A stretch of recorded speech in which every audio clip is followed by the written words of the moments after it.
Welcome to Ask Us Japanese lesson. In this channel, you will learn Japanese and how to make miniature food. Today's topic is フランスパン.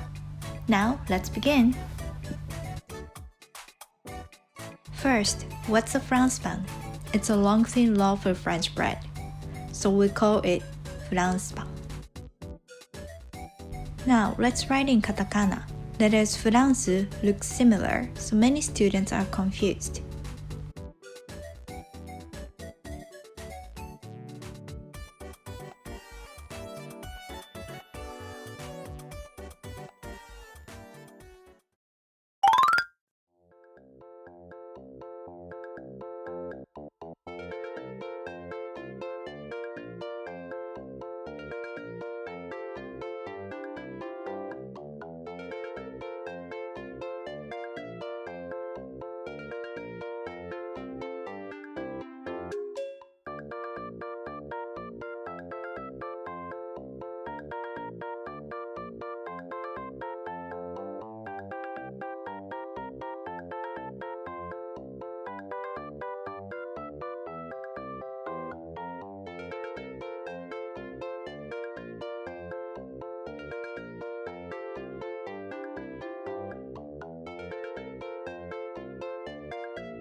I love France pan very much. My favorite is tuna and sliced onion sandwich with a little bit soy sauce.